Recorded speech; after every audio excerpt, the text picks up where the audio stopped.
So we're good to go? Okay. Okay. Perfect.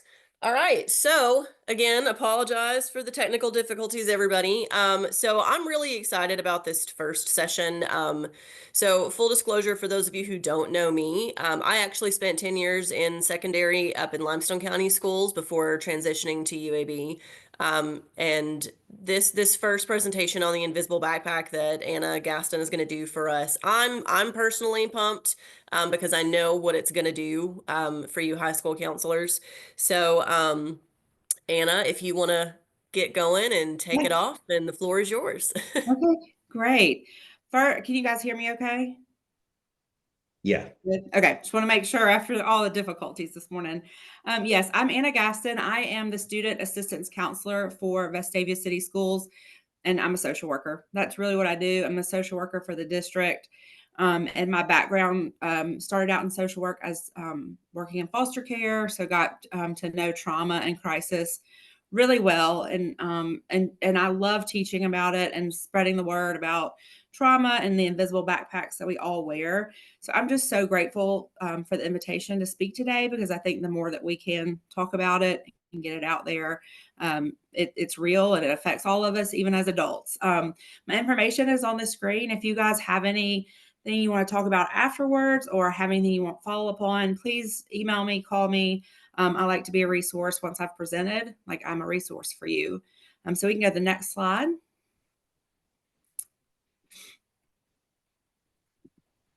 Oh, and I meant to ask you guys, how do y'all want to handle questions? Like if there are any questions, do you want like, I don't mind people just asking, but I don't know what you guys prefer.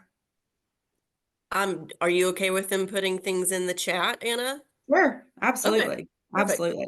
And if y'all just kind of let me know, because I'll start talking and just get going. So just stop me if something comes up. So I always joke that I take Brene Brown with me wherever I go. She goes to all my presentations with me. If you're not familiar with Brene, I think she's a great resource to have. But I love this quote to start out. Anytime I talk about trauma, mental health, I like to bring this with us because, and if you think about this as your office space, for so many of you guys, you have students coming in, you're meeting with students, and we really want to create that safe space for those students to be able to come in, take off the weight of the armor that they wear every day, and kind of open their heart to truly be seen. We also want to do this for each other. Again, this presentation is not just about the students, it's also about us as the adults in the buildings. So we want to make sure that we're doing this for our coworkers and for people that we interact with. So I just always like to kind of frame what we talk about in this way, that we want to be a safe space for that. We can go on to the next one. So really our focus today, this is going to be a flyover. So I am going to quickly fly over these topics. We could spend weeks talking about each one of these, but we're going to touch on the invisible backpack that we all wear, trauma, anxiety, because that is one of the biggest pieces of education these days, and really the world is people feeling very anxious, whether it be a kindergartner on up to all parents. Like everyone is experiencing anxiety.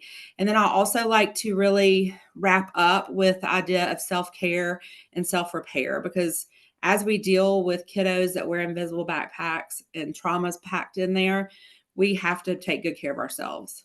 You guys meet with kids all the time. I mean, there's secondary trauma. All those things are very real. So we have to make sure that we're doing those things to take care of ourselves. And again, it's going to be a quick flyover on all of them. So y'all just kind of hang with me. So why it's important, I like to give some very quick statistics, because a lot of times we just think as trauma and anxiety and all of the mental health issues is something that other people deal with. But if you have a class of 24 students, and this can be elementary on up, K-12, even into your college classrooms. If you have a class of 24, of those kiddos, 4 will struggle with mental health issues that significantly impair them in some way. Nearly half the class has been exposed to at least one traumatic event, and we'll get to what those events might be in a minute. And then about 10% of the class has been exposed to 3 or more traumatic events. So that's just one classroom, 24 kids. So if you think about a high school like we have, or neighboring high schools, that's a lot of kids. And so these numbers are very real. We can go to the next one. And so the other thing that really stood out to me as I was preparing for this is the more categories of childhood trauma experience, the less likely the person is to have graduated from high school. And research also shows the same is the true for college. So already, and that's how I got interested in trauma to begin with. Trauma takes shortens life expectancy. So when I was working with kids in the foster care system, I had a group of kids that I worked every day with, and a lot of them, their life expectancy was already shortened because of things they didn't have any control over. And so, really, I like to think about it in those terms that trauma really creates inequities. It creates inequities in the job, education, relationships, health. There just are a lot of barriers put up. So, we really want to, keep that in mind as we're working with kids as they're thinking about trying to get through high school and thinking about college, like what is their roadblock, what is going on there. And then if you think about that's a repeat, I got to take that slide off, that last one off. You can go to the next slide.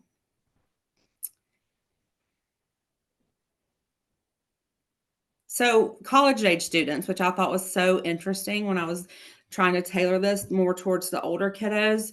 The American Psychological Association found that 2/3 of incoming undergraduates experience trauma before attending college. And we know that reflecting in those classroom statistics.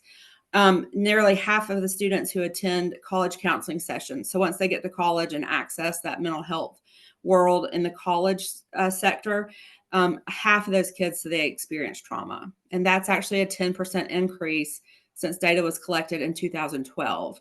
So we see that increase. And I think there's a lot of things that could be, part of that. The stigma of talking about trauma is slowly going away. And I think we're, as employees, as staff of educational entities, we're more likely to understand trauma and can ask about it and look for it.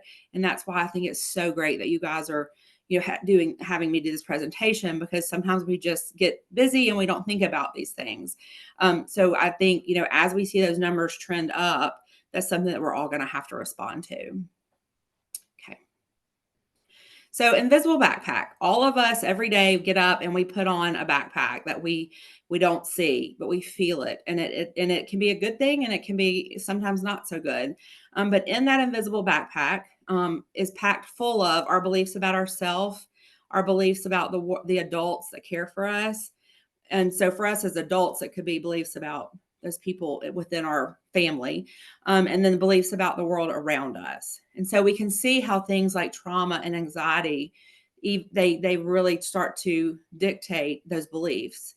And if we think about, a lot of times as we're interacting with kids, they already have a belief about the adults. So a lot of times we struggle with kiddos because a lot of these kiddos that have experienced trauma, they don't trust adults, and we're automatically an adult to them. Now, we may have followed through on everything. We have not given them any reason to not trust us, but that belief is packed up tight in that backpack. So a lot of times we feel resistance and we see behavior come out and we're not real sure about it. But so many times this helps us think we can't take things personal. These things are packed up. We didn't pack that backpack. But we are hopefully adding to that backpack. That's our goal, is to replace some of these things that, we want the kids to see different. We can be the ones to sort of pack that back up. So I think the next slide will get us, and you can just get I just had that little title. So when we think about trauma, when I start to talk about trauma, I really want you to replace your thinking. So the old way of thinking, before we all really learned about trauma, we thought, what is wrong with you? We would meet a kid and we're like, what in the world is wrong with you? But we really take those glasses off and put on a new set of glasses. And we have a new lens that says, what happened to you? What is your story? What are those things in your life that pack that backpack up? And so those are things, because so many times with trauma, it's not anything in the child's control or the teenager's control. And so we really start to think about behavior. It's actually, it's behavior, they adapt it. It becomes a survival skill. And so we see a lot of those things where we look at sometimes, what in the world's wrong with this kid? Why are they doing this? We really swap that to what happened to you. So what is trauma? A lot of times we think trauma is just, one big event. But what we've really learned in the trauma world is trauma is simply an experience or an event that pushes us outside our window of tolerance. So we all have this window of tolerance. We all have this, and everybody's different. Some people can experience some things, like Emily may experience something and I experience the same thing, and we deal with it completely differently because we have different windows of tolerance.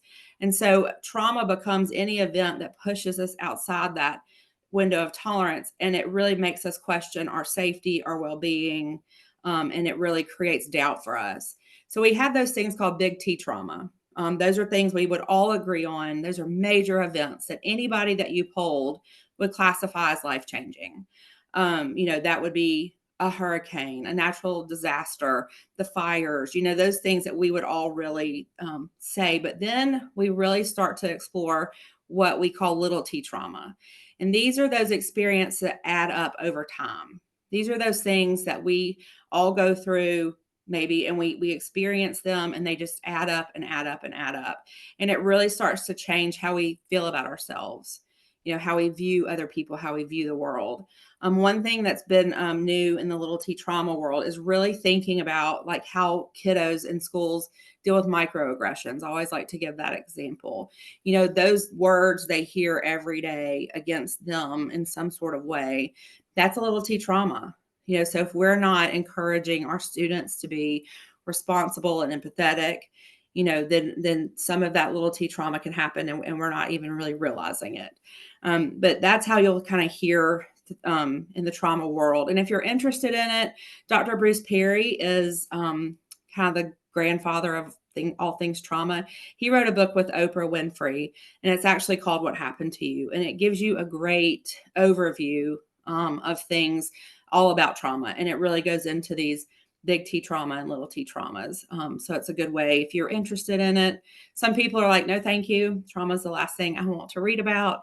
But if you're interested in it and want to learn more in a non-invasive way, that's a great way to do that. We can go to the next slide. So we really base, when we talk about trauma and when you read about trauma, all of it surrounds this idea of adverse childhood experiences. And this was a study that was done years ago in California, and the ACEs came out of that. So these are potentially traumatic events that occur in childhood. They define childhood as 0 to 17. And so you can Google the ACEs study quiz, and you can take the quiz. I don't like to give it in presentations because sometimes it can be throw people off. So if you're interested in taking your getting to see where your number is, that it's all over, and it's just a quick little quiz. But we think about it in kiddos that have experienced violence, abuse, or neglect. They've witnessed violence in the home. They live in a violent community. They've had a family member attempt or die by suicide, and then that household dysfunction. Now, again, we really stress the word potentially, because some kids, because it really, divorce is listed under household dysfunction on the quiz. But some families, like the divorce happens and it's a better situation. And yes, it's hard, but it's not a traumatic event. There's other families where it is devastating. So that is why we really focus on, and when you take the quiz, I always like to tell people it's potentially people get real nervous when we start talking about it, like, because that's your family. And so I just like to really stress that if you do take it, just remember that potential part. I'll let you go to the next one. So when we talk, trauma also throws us out of regulation. I like to give this quick example and talk quickly about this because we'll talk more about regulation when we talk about anxiety. When we are regulated, when our nervous system is regulated, we are in that calm state of arousal. We are not in danger. Our body's not perceiving any danger. But when we live in a state of dysregulation, our nervous system is stressed. We feel threatened. We feel ready to defend. And we can't be both at the same time. You cannot be dysregulated and regulated at the same time. And so when we work with kids with trauma and anxiety, a lot of them with the trauma piece, they wake up in a state of dysregulation because their body is on alert. And they don't know this. They don't wake up to say, I'm now on an alert. Their body is perceiving threat because that's what it's used to. And so, sorry, I'll silence that. So we think about, a lot of times kids will come in your office and you're like, they are on 10 already. and nothing has happened. And that's constant. I mean, teenagers are going to be on 10 sometimes and nothing has happened. But if you see a kid repeatedly coming in and like you feel their presence, a lot of times that's a state of dysregulation. And so we really have to start to think like, again, what is happening? What's the root cause of that? I'll let you go to the next one, Emily. So trauma truth, I think, is so important to understand as well, is a lot of times when we work with adolescents, particularly, we will see them, you'll give them a task, you will ask them to do something for you to make some progress, and that you feel like they have on purpose not done it, like they have self-sabotage. You see them, and a lot of us as adults do this as well. But when we've experienced trauma, we want to predict the outcome. And our brain wants to know the outcome because that's safe. And so when we've had very little control over our life, knowing what's going to happen next, even if it's not great, is less painful, if that makes sense. So a lot of times we can't ever figure out where is the self-sabotage coming from. But we know the brain knows, at least if I mess up, I'm used to that. So that's more comfortable. The brain wants to be comfortable no matter what. And so a lot of times we will see that self-sabotage predict the outcome of the situation. And we don't understand it because we're the ones looking into the picture. But again, if we're changing our lens to think about what happened, what is going on, it can help us think a little bit deeper about that. I'll let you go to the next one. So the good news about ACEs, because ACEs sometimes can feel like all bad news, but the good news is positive relationships are the mitigating factor to trauma. No matter what research is done in the trauma world, it all comes back to relationships. And so I think as, counselors in schools and colleges, it's so important to know that those relationships that you are building with kids can be the difference for them. And, I think it's kind of become like the kind of cliche. It's on posters everywhere about being one caring adult, but it is so true. Positive relationships are necessary for healthy human development, but we know trauma is undermining that. Trauma is packing up that invisible backpack full of doubt and questions and mistrust. But when we create those positive relationships and we show up for the kids, and showing up can be just checking in with them and saying, how are you? How's your day? Caring about the things that they do day to day. It makes a difference because we know if children and teens feel safe and connected to adults, they will be able to learn. And of course, we want kids to feel safe and connected to adults that they live with, but a lot of times that's just not the case. No matter what our demographic or our socioeconomic status is, a lot of kids just don't have that safe environment at home. So the adults in the building, at the school building, truly become the game changer. And again, it may be a kid that's not even on your caseload or they don't even fit your alphabet, but you make a connection with them. And so I just like to really hit that home because you guys can be the ones to make such a difference. I also like to give the disclaimer, it can be very hard to build relationships with students that come from hard places. If we think back to the beginning of Brené's quote, they have that armor packed tight. They have that invisible backpack cinched down, and that's a protection for them. And so it can be very hard to show up every day for some of these students. But if we can think about, again, we're changing our lens, and if we can reframe those behaviors as survival strategies. A lot of kids are not being willfully disobedient. They have used behavior to make it in their home or out in the world. And so, a lot of times we take it personal. But if we think back to that backpack, we didn't pack it. We didn't give them those skewed ideas of things. And so I say that to really encourage you to say, like, even on those days where those kiddos are really hard, they're like, I call them little porcupines. They have their quills up and they're going to keep you at bay. But if you keep showing up, and you may not see it immediately, it may be something that clicks for them and you don't even know it, but just stick with it. Like, stick with these kiddos. I'll let you go to the next one. I think it's anxiety. Okay. And if you guys had any questions about trauma, because I flew through that, just put them in the chat and we can cover those. I always like to talk about anxiety. When I was hired in the school district 9 years ago, it was because everyone was anxious. Everyone needed health anxiety. Then the pandemic happened. And what we thought was anxiety to begin with, we weren't ready for what was really anxiety, because now we see it so much in school. And I'm sure colleges see it as well. Kids don't want to come to class. They're too anxious. Things make them nervous. And a lot of times parents are really kind of buying into this and enabling a lot of that. So anxiety is such a normal part of our life. And that is what I will encourage you. If you talk with students who you feel like deal with anxiety, the more we can normalize it, the better. It is a way that anxiety is actually a motivator for us. You know, getting ready for this presentation, I knew I needed to add some things. So I started to feel a little anxious, like I got to get this done. That's a motivating factor. If you have an interview or taking a test, anxiety will motivate us to get up and take action. So a lot of times we want to be able to normalize that, and we want to tell students what you're feeling.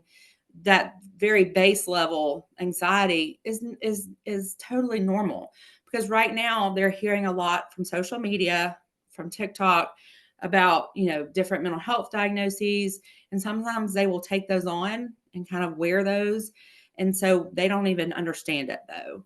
And so we really have to help them understand the normal level of anxiety, and then the part where the alarm system goes off. Anxiety sort of runs our fight, flight, or freeze alarm system. And so when we get kind of trapped in that cycle of anxiety, that's when that alarm system goes off. So even though, you guys may not be mental health counselors, you still can talk about anxiety in just that very normalizing way. It's adaptive. It's what our body does to help us survive.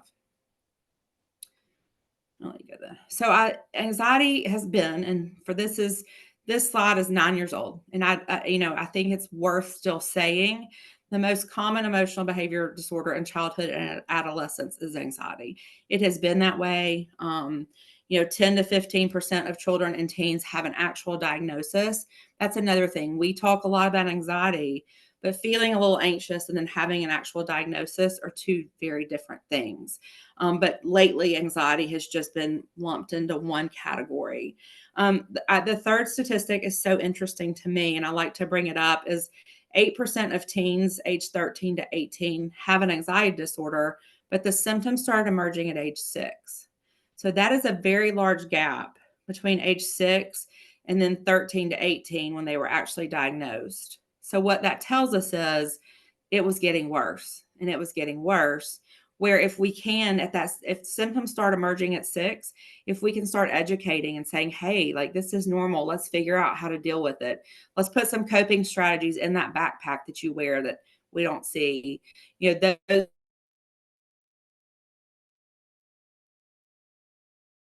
types of things, I think we would see things very well though. And so I'll get into that in just a second about parents, but I'll let you go to the next one, Emily.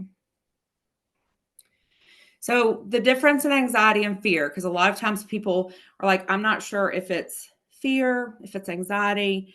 So if you think about anxiety is apprehension about a future threat. So if you think about yourself when you start to feel a little anxious, a lot of times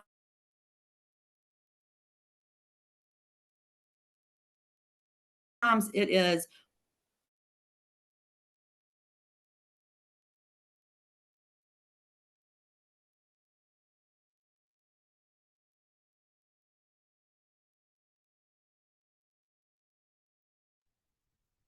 Hey, Anna, you're freezing up a little bit.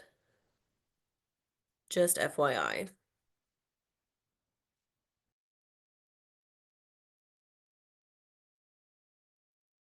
what is going to happen? It's the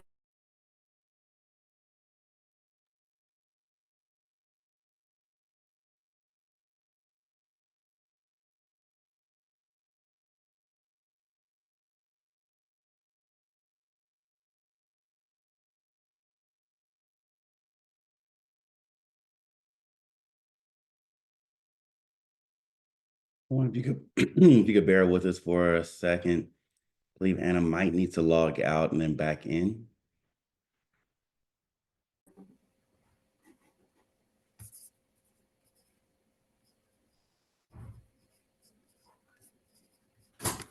it went away.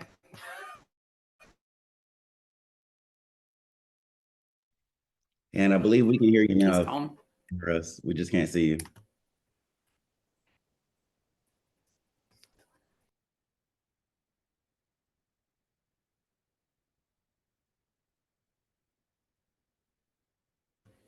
Give us just a second, y'all.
Trying to figure out a workaround. If you could bear with us for one more second, we're going to get this figured out.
Hey, Emily, can you check to see if she's now in the attendee section?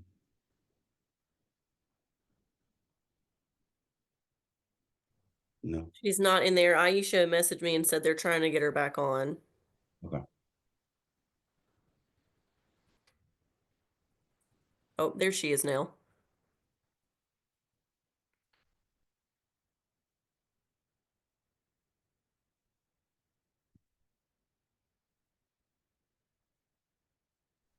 Okay, I made her a panelist, so that should. Oops.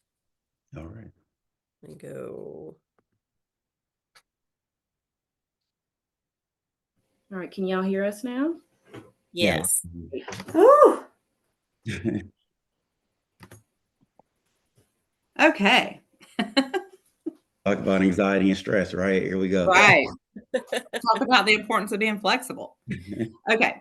So, I know we've only had what, 20, 15 minutes? Like, don't let me talk over because I'll. No, you're good. Okay. So I think this quote, which I did not come up with, I wish I had. If we think about this quote, this is the best descriptor of anxiety and excessive anxiety. And so this is what, when I talk with kids about anxiety and talk with my own kids about it, excessive anxiety leads us to overestimate risk and distress while underestimating our ability to cope. So anxiety is lying to us and telling us, you can't deal with that. You're not going to be able to cope with that. The future's too scary. The future's too hard. And it's telling us your coping skills aren't good enough. You're not going to be able to handle it. And so when we work with kids, we want to say, you've got this. You can handle this. And we want parents to be doing the same thing. And I think the next slide will get into how we can help with that. But I think if you can take this quote with you when you're thinking about your own anxiety, even anxiety is a liar. Like, it lies to us every day to tell us that we can't deal with things, and things are too scary and too hard. But we have the ability to build the coping skills to deal with it. I'll let you go to that next slide, Emily.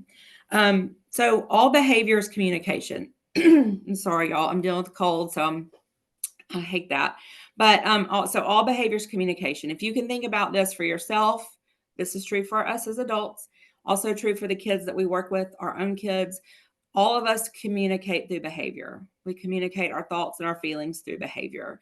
So problematic behavior can often kind of clue us in that, the skills are missing. So that invisible backpack, things that we need to pack in there are things like flexibility, which we all demonstrated very well today. Self-regulation, that ability to stay in that very calm state. Frustration tolerance. I think, we could all, as working with teenagers, say frustration tolerance is a struggle. At the first sign of anything that's going to be difficult, they're like, I can't do it. I don't know what to do. And then problem solving. So a lot of times problematic behavior is showing us I'm lacking in those skills. I have a skill deficit. But we've got to be able to think, we want to respond rather than react. So that reaction is going to be that very quick response, that very quick judgment, that very quick thing we might say. But responding comes from a place of regulation.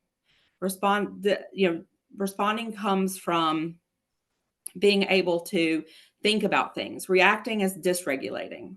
Reacting is that thing where we just might say something and we later would think, I would not have said that if I thought about it first.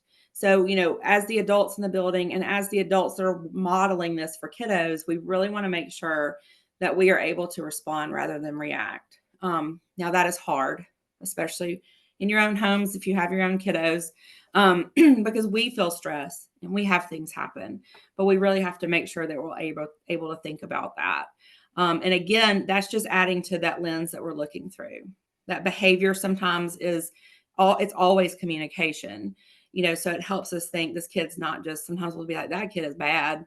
And the family, we'll label them as things, but a lot of times it's a skill deficit. It's that invisible backpack that is driving that kiddo. I'll let you go to the next one. So consistent calm evokes change. Consistent regulation, which is hard, which is why we'll talk about self-care in a minute, really can evoke change. Calm is where we can make some things happen. Because if your fear becomes my fear if I'm dysregulated.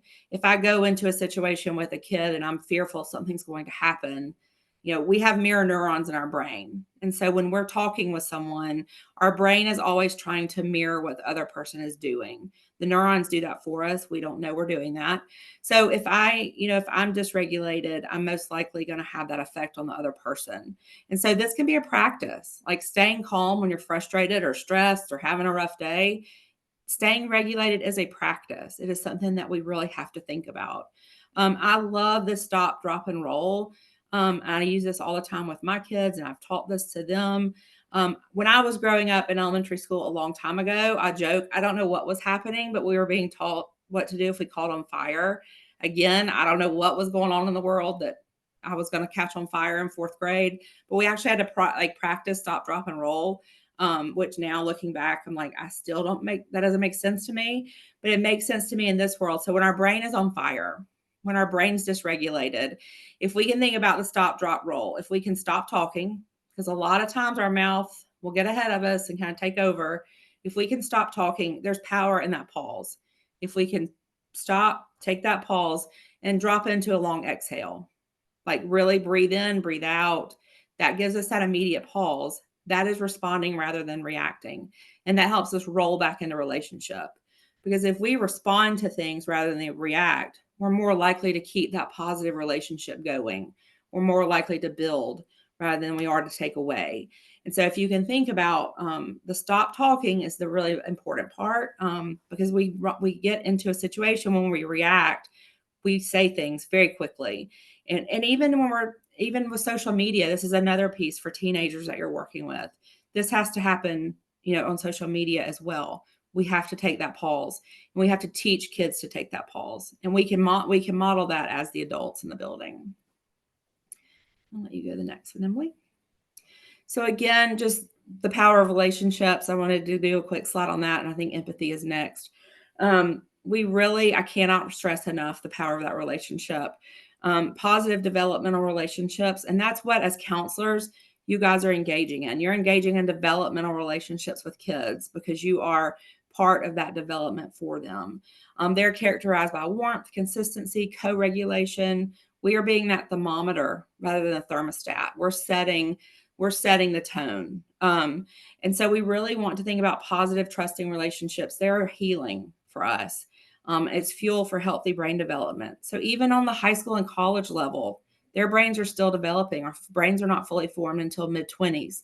And so a lot of times we already think, well, teenagers, they're going to do what they're going to do, but that is not true. We really are the fuel for that healthy brain development. And when we develop that positive relationship, it becomes a scaffolding for them to try new things, take on new challenges. So when you're working with kids, they're thinking about their future.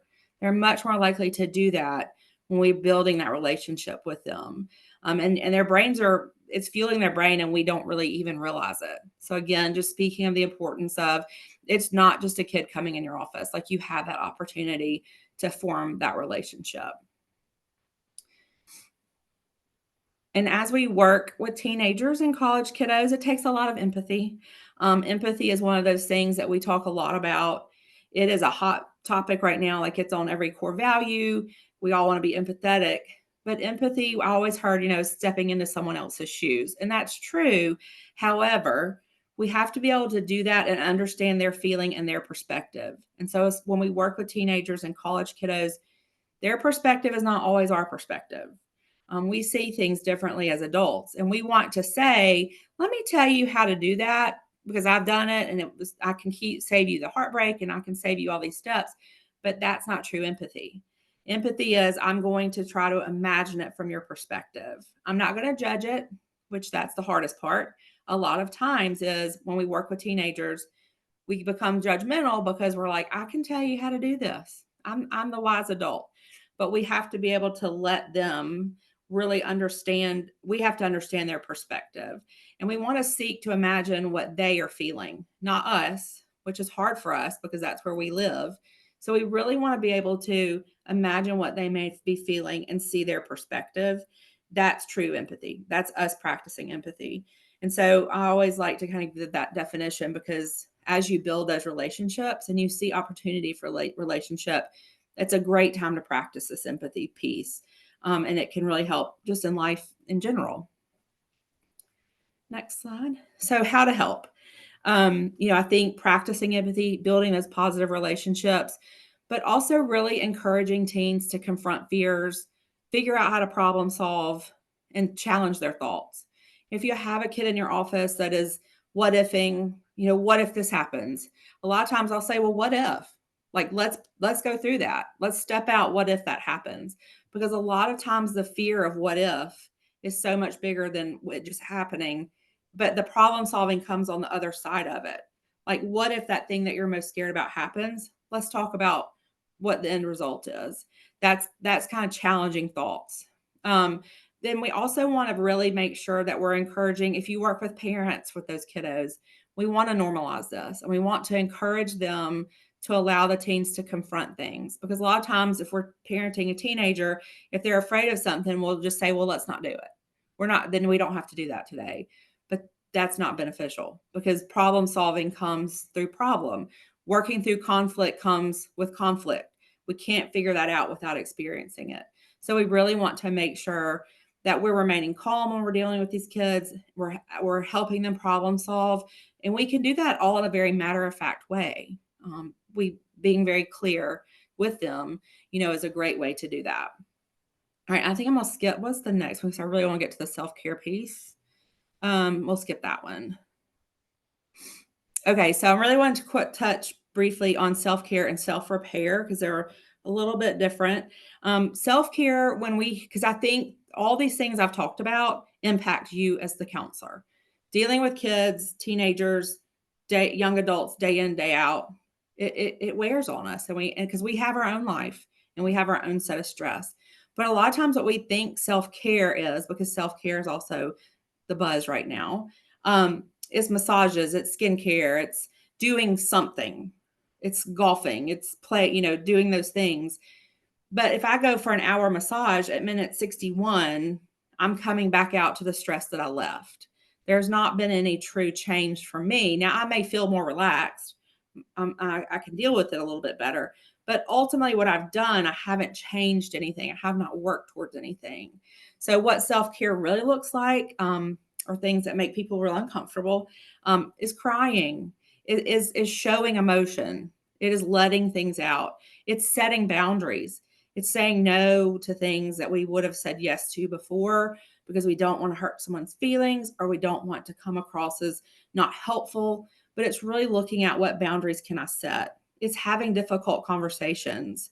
It's talking through things that, in difficult conversations comes with boundary setting, because a lot of times that doesn't come natural for us. Trauma healing, everybody needs a therapist. I think even if you hadn't dealt with trauma in your life, everybody can benefit from a therapist. Purging negativity, looking at those things that we're looking at on social media that make us feel bad about ourselves or our homes or our family, and teaching teenagers to do the same thing is so important. Think about what you're letting into your brain. Think about what you're letting into your soul as you look at social media constantly. Purging negativity can also be people in your life. There may be some people that we have to kind of put some boundaries up with. But I think also one way to take care of ourselves is being able to admit everything is not okay. And a lot of times that's hard for us because when someone says, "Good morning, how are you?" we automatically say, "Fine, I'm fine." But we may not be fine. And again, you want to have that, think back to the beginning, again, back to Brene, you want to have that person at work even. Hopefully everyone has that in their personal life. But at work where you can go in and say, "Today is a really hard day." They can't fix it. Their response is not going to be what fixes it.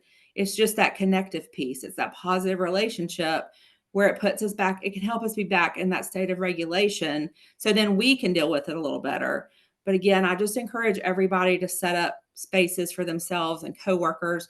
And again, not to become their therapist, but just to be that safe space where they can let that armor down and say, today's not great.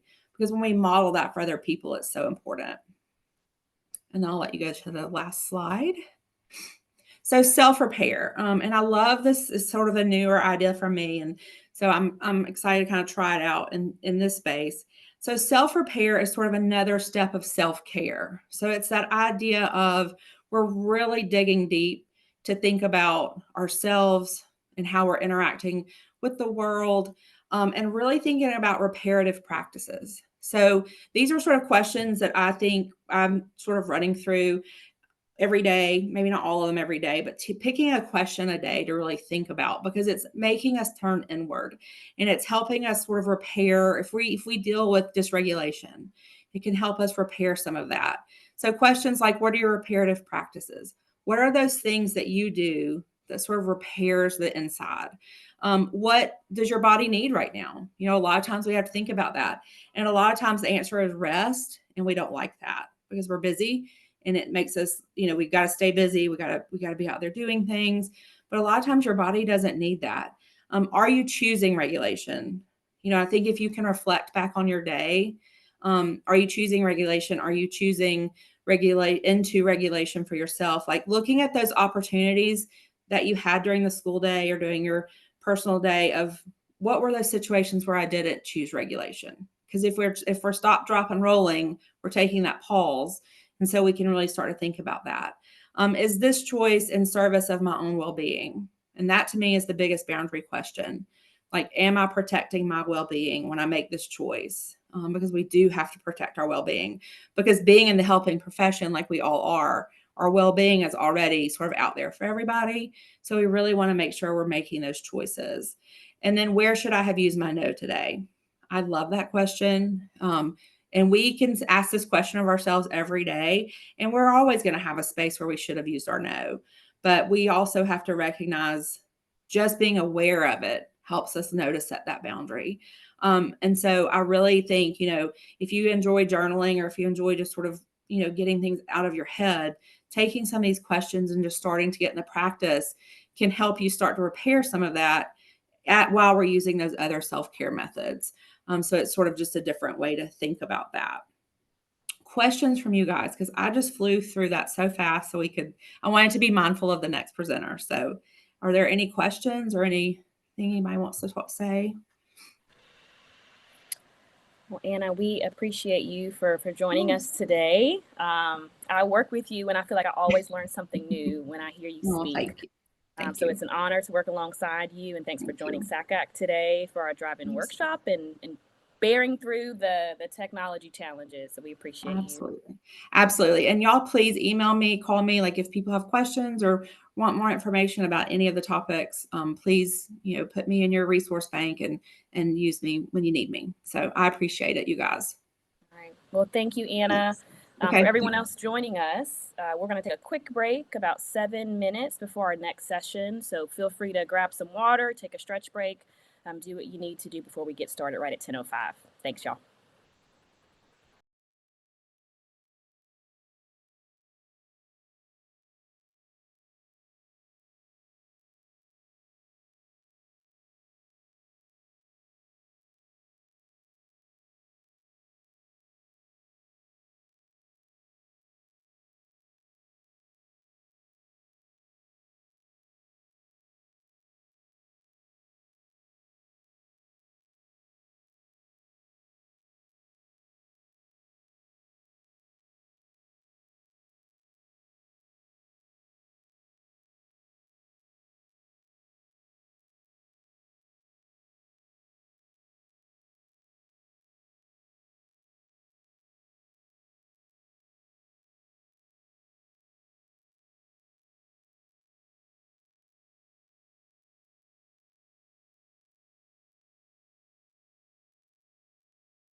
All right. Well, I hope that everybody enjoyed their little stretch break. I feel like after the last session, that's definitely on brand. So I'm also really excited about our next session coming up. I actually am a fine arts degree holder myself, and I know that back in the dark ages, when I was going through my audition process for college programs, I had absolutely no idea what to do. And I didn't have any real resources at my school because my particular fine art wasn't offered.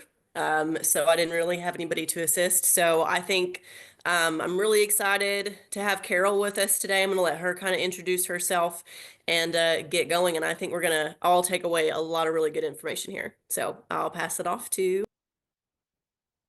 Thank you, Emily. Hi, everybody. Nice to see you all. I hope you can all hear me. Am I coming through okay? Perfect. Good. Great. Well, hi, everyone. My name is Carol Conker. I'm with George Washington University Admissions.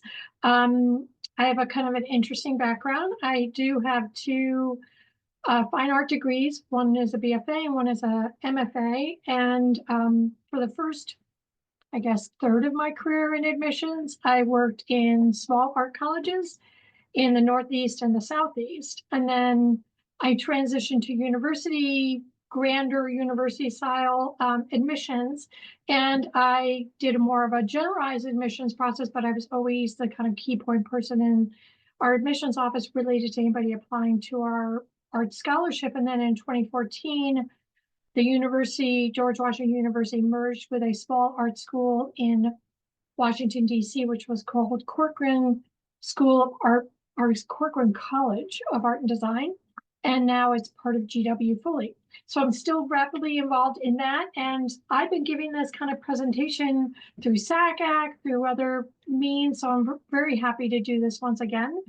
Generally, my audience, when I give this presentation, which is helpful to all of you, is to students. So you're going to hear me talking as if you are the student in this process. But this is all very good information just to have in your bag of tricks when you're sharing it with students. So we can go to the next slide. Okay, great. So one of the things that's really important to know, there are just so many different options for students. We've got conservatory and art colleges. Conservatories and art colleges tend to be smaller and much more practice-based. So for instance, a conservatory will be based on the performing arts, and it will be very much probably focused, probably 2/3 of the education on that performance. Same for the art college. It's going to be very concentrated in the arts medium. Sometimes there are some, maybe not so many now, institutions that do both of these, since the University of the Arts in Philadelphia went down the tubes in a sudden crash last April. They're probably the only ones that I can think of that would fit that criteria. There's also universities that have schools or wonderful art departments that will offer both visual and performing arts. And so that's a good resource for students. There are dual degree programs. I'll talk further about BFAs and BAs, but there are some that are combined and what that means, but they usually do take 5 years to complete. That would be an unusual student that's looking for that combination. I already talked about that one. Accrediting bodies. Accrediting bodies, you can take them with a grain of salt. I personally think they are very important to the process. It's an extra step that a university or an art college would take in terms of their accreditations. So you have National Association School of Art and Design, which is NASAD. The NASM is for music, NAST is for theater, and NASD is for dance. So that might be something that students may want to go to those governing bodies and see their list of members. There are different types of degree programs. You have the Bachelor of Fine Arts, that could be in theater, dance, and art. You've got the Bachelor of Music, which can be performance, composition, music therapy, etc. There are Bachelor of Arts, a Bachelor of Science. Both of these programs may cover the arts. And then usually in dance, there may be students who want to go directly to a pre-professional or professional path, and they may only be looking for certificate and training programs. There might be 10 months, they might be 12 months, they might be 18 months, but that's another path that a student may pursue, just like any students in your group that may be looking for something that's a little bit more alternative, like a training program. So we can go to the next one. So let's talk about a little bit of these differences between the Bachelor of Fine Arts and the Bachelor of Music in terms of why they are different. So they typically are highly selective. So that means that students really need to be prepared for that process. They're also highly subjective. And I would say that probably leans a little bit more to the performing arts in terms of what criteria they need you to meet. Sometimes they can predict a chance of a student's admission, and it can be exceedingly hard to make the prediction on that for you as a counselor in this. But the student needs to understand that there may be just so few spots, but they should be ready for that competitive experience. There may be early deadlines for regular admission. There could be a November 1st, December 1st. This is primarily because of that would definitely be on the more performing side, but probably the ramp up to get to that point where the application gets reviewed by the admissions office. So they may have to do things like pre-screenings. They may have to be granted an audition. There may be an interview process. So students do need to, especially if you have a very talented sophomore or junior, you may want to start having that conversation with them now so they're ready for that busy fall. Most visual art programs, and that would include the design areas, will require a portfolio for admission. And if they don't, it would be possibly for scholarship. So a student needs to be prepared for that as well. And the four-year academic path will have a strong emphasis on that studio performance practice, as I mentioned before. I'll talk a little bit more about that breakdown of that, and I think that's coming up next. Okay, that's coming later. Okay, there are other options to consider. I really believe in the Bachelor of Arts programs are a great fit for many students. You don't have to get the Bachelor of Fine Arts. Auditions may not be required. Portfolio may not be required. It allows a student to be able to explore an academic area that might be outside of the arts, so they can have the best of both worlds.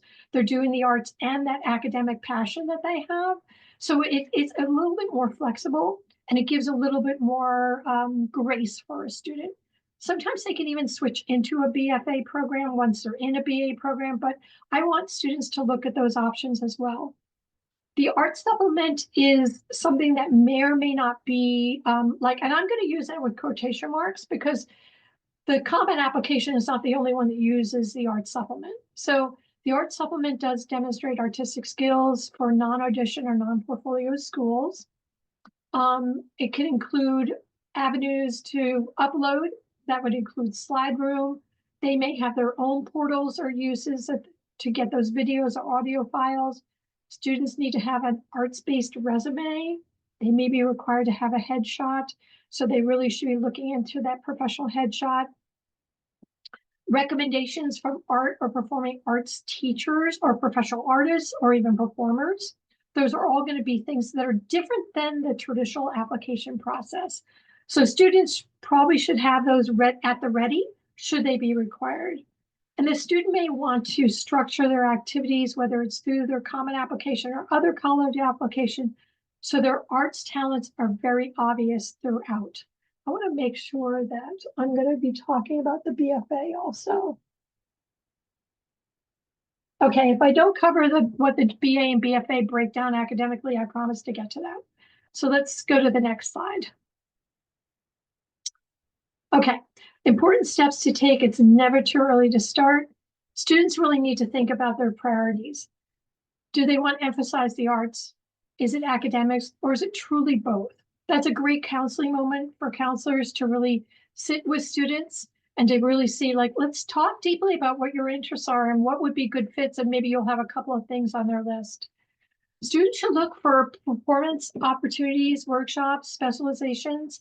I also think it's a really good thing for students in the visual and design areas. If their high school doesn't provide a really well-developed art program, I want students to start to look around in their communities, look at county art centers for courses that students can take, whether it's just to do observational drawing or to learn about a special technique, or even a portfolio development class. There's also opportunities for students to just take small workshops. Many of these community art programs will be like age 16 and up, so they may be with adults, but it's nice to be able to get that other part of the visual art and design component. Also, students need to think about the location, the size, and the school environment that they're in. A lot of small art colleges that are part of National Association of Schools of Art and Design or the Association of Independent Colleges of Art and Design, they will be in urban centers or easily adjacent to an urban center.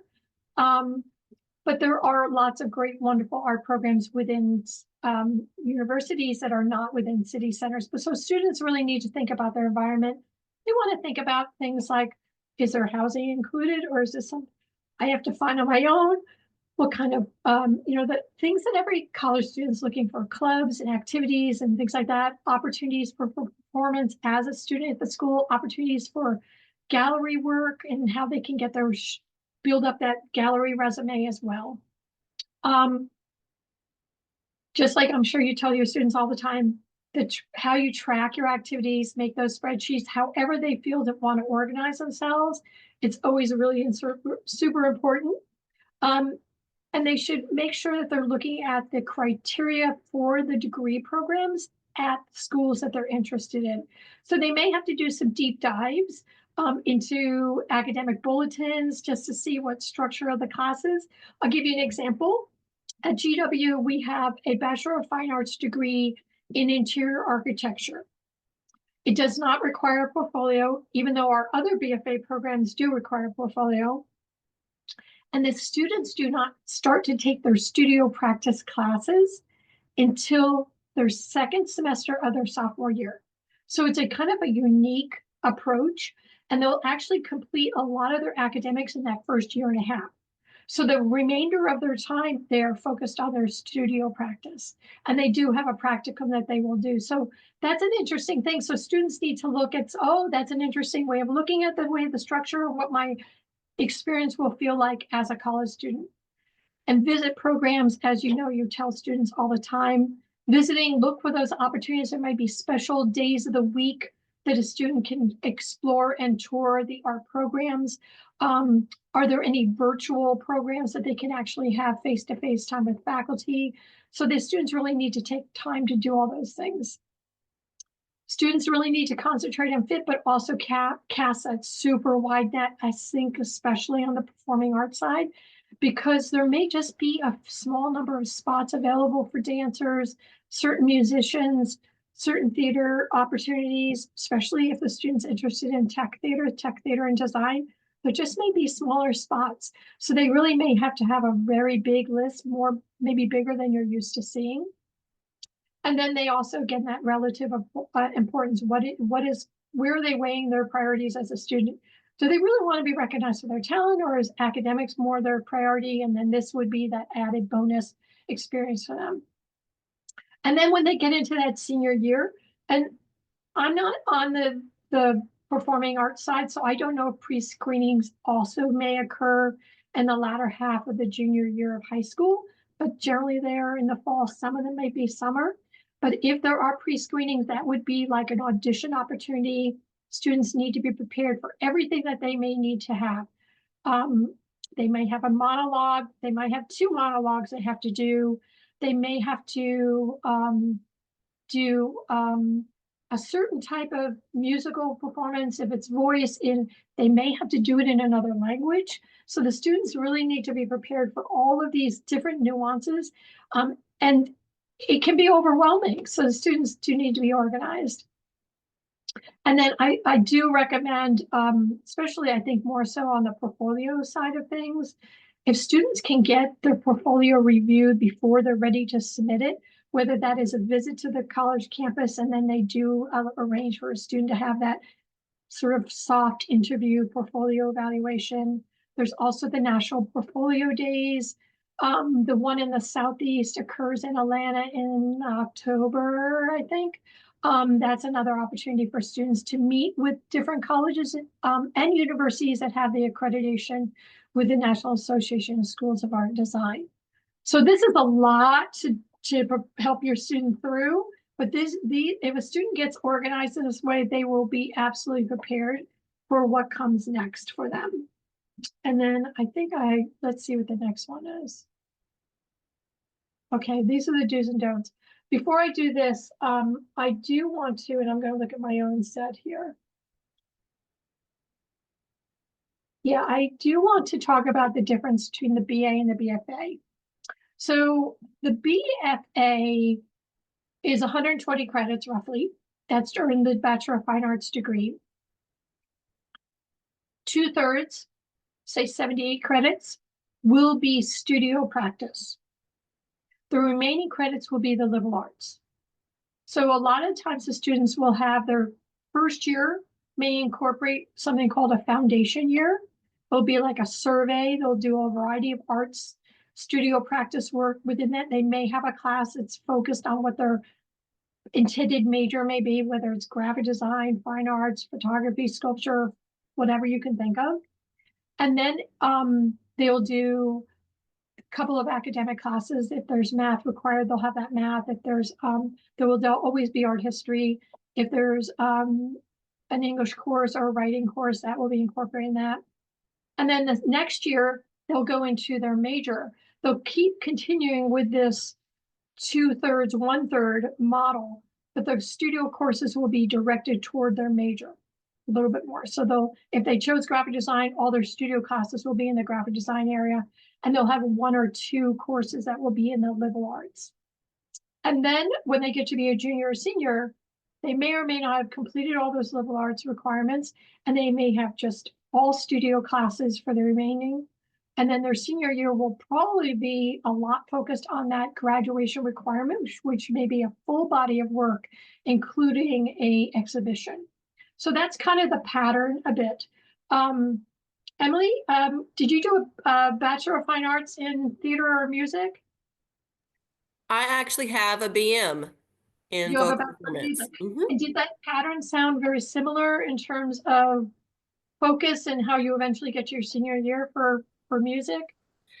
Yes, I would. So I had a really, like, I was a transfer halfway through my process, and I started out at a private religious school for my first 2 years that was out of state, and then Mhm. transferred. Actually, I finished up at Montevallo. And so I think my experience is very different because what I learned is that the same degree at different universities often has different requirements in terms of your electives, in terms of even like your core credits that you have to get at the beginning. Because I ended up having to stay in college 1 extra semester because when I found out at the end that Montevallo required 1 additional English course that my previous school had not required. So in my mind, I thought, well, I've covered all of that. Yeah. But that is something I think people feel like art programs maybe are sort of universal. Mhm. So that was something that I kind of had to figure out Yeah, along the way was what are the differences? A BM in vocal performance at one school can look quite different from the absolutely. same degree at another. Also, I was a transfer student as well, and I was a painting student at a small private art college in Boston. But then I wanted to go to the state institution. The Massachusetts College of Art and Design, by the way, is the only state-run independent college of art and design. So I wanted to transfer that, but I changed my major. So by changing my art major, I lost a full year. And so it took me 6 years to get my my Bachelor of Fine Arts degree because I went to a fully different discipline. So these are all the things that happen. So I think that students should not be discouraged by these things. I do not feel that it was a detriment in my college experience because I just didn't have the courses that I needed to do this new fine art major. So, students should feel it's always going to be a positive in their point of view. So a BA is kind of the flip of that, where a student or a Bachelor of Music might be the same, where a student would do 2/3 academic and 1/3 in the studio area. So again, that's that little bit more flexibility, but it does have a different, and a lot of times when at my institution at George Washington, we offer both. And one requires a portfolio and one doesn't. And we have a lot of students who are interested in, they want that, but they want that academic balance is basically what they're looking for. A little bit more of an academic emphasis for them. So there are do's and don'ts in this. The most important thing is for students to be proactive and engaged. Think like an artist. I love this recommendation. If a student is interested in theater, read plays. If they're interested in theater, go to museums, go to gallery openings, listen to the music of the artist you like, go to dance performances, really think and live like an artist early on. Get feedback. This is, I think, the hardest part for all artists, no matter what your discipline is. We bare our souls to our art. We bare our souls. And we are fragile beings with the bearing of our soul. And to hear negative feedback can be really hard, but it's really not made to be mean. It is really always with constructive advice. So students really need to separate themselves emotionally from it and listen to the recommendations. Build that portfolio repertoire, audition of materials as well, because that's where you're going to like eventually peel away of things you want, but you want to build that chest of choices for you early on. Again, keep it going early and stay organized. Take advantage of all the visiting opportunities. Look to see if there's opportunities in your, like, who's coming to your high school and all that. Consider those summer and pre-college programs. That is actually a great tip for students, I think more so possibly in the visual art programs, because they can be 4-week long summer intensives, and they really get to build a portfolio that they can use for that application. And they're learning, and especially if it's a school that they really want to go to, it's a great thing. Don't make assumptions. Students don't need to be professional artists to be competitive for admission. We're looking for potential. We're looking for ability. We're not looking for perfection and total expertise. Students do need to still be strong students, and they sometimes may need those test scores, so they need to be aware, especially if they're applying to some public institutions that now are back to requiring testing. Research, always take advantage of that. And don't just focus on the arts. Every experience makes you a better artist. So whether that's through community service that you're involved in, things that you are involved in the greater good of the world, those are all very important things because they may inform the art that you make. And again, it's also fine to change your mind. Minor in the art area if you want. It might still be your career later on, but don't feel worried about changing your mind in the process. So I think that might be my last slide. Possibly, yay. So I know it's only about a 20 or 30 minute presentation, but I'm here for questions for anybody who has them. Thank you, Carol. Just as a reminder, if you have any questions, go ahead and drop them in the Q&A box, and we'll be happy to address them while we have Carol live. Okay, I see. Okay, there's your question. Okay.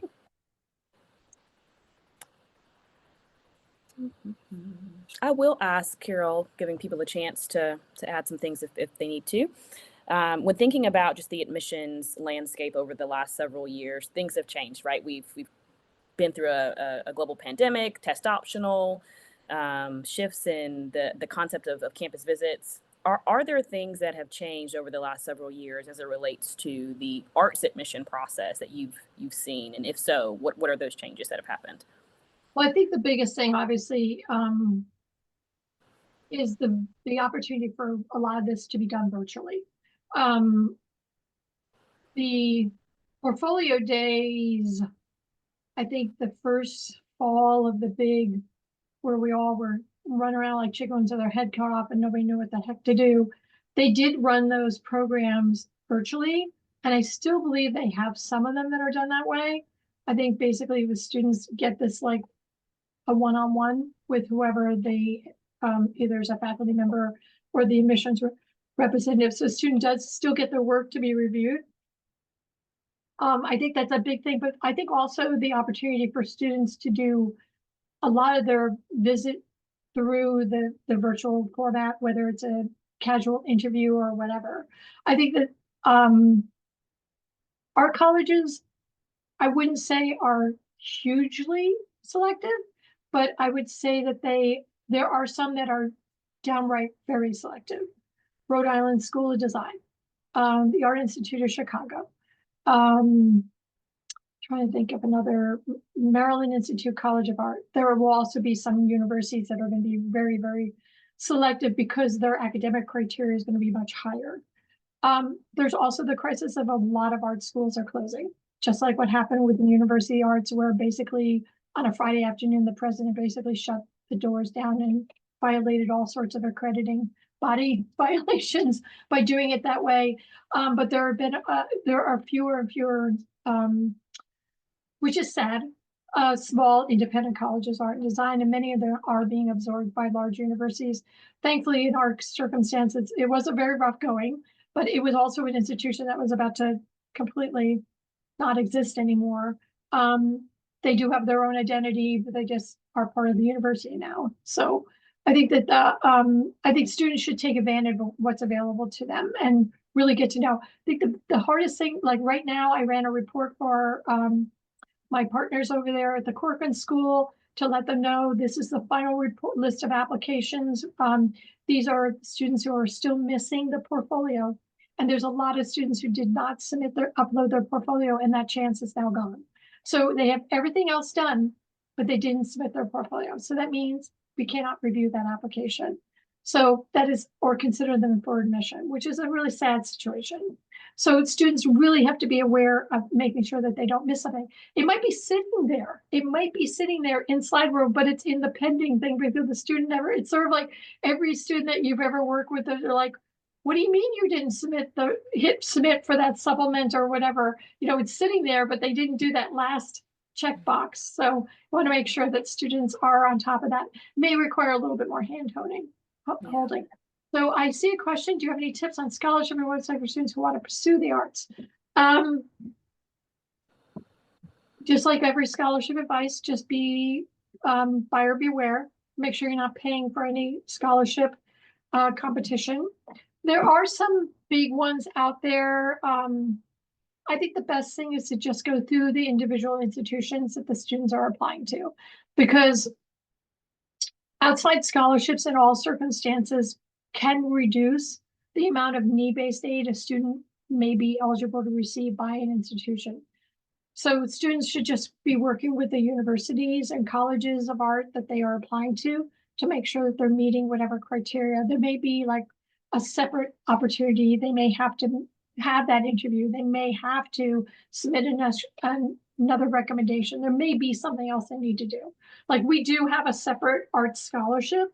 And if a student applies to our BFA programs that require portfolio, it's an automatic review for the arts scholarships, just part of one of our merits. But if a student is applying to our BA in fine arts or our BA in fine arts in art history, there's no portfolio. But a student can submit a portfolio and the required short answer essay and do all the requirements and still be considered for it. So they do need to be aware of it. We also have students who are in our other academic areas who want to minor in theater, dance, or music, and they can compete for these scholarships too, but they have to submit the materials. So students just have to be kind of like, you know, laser beam on what those opportunities are, but certainly never pay for any scholarship that's out there. Sometimes those competitive ones, they're not a ton of money, 2,500, maybe 5,000, maybe it's 1 year. They're not like an annual scholarship that a student may receive. So hope that helps.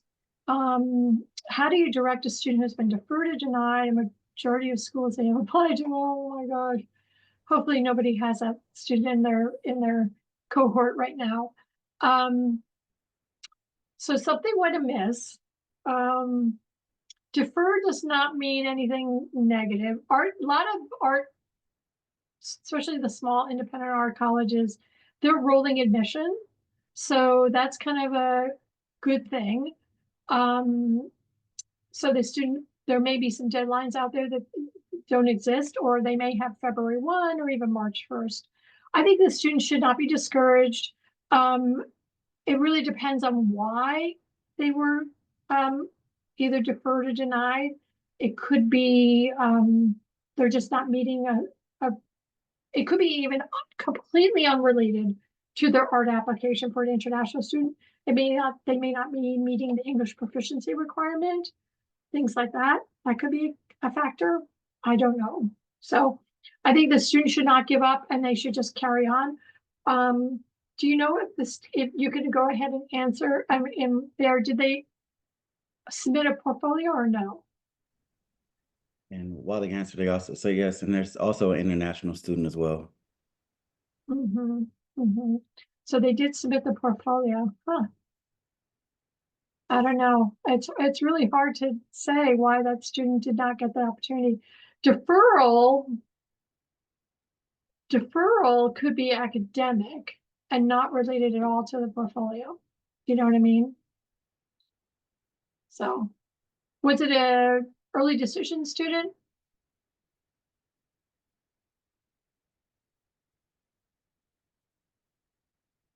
Early action. Okay. Hmm. Well, if they were deferred and mainly early action, there's still hope in the air. So I would keep going with that one.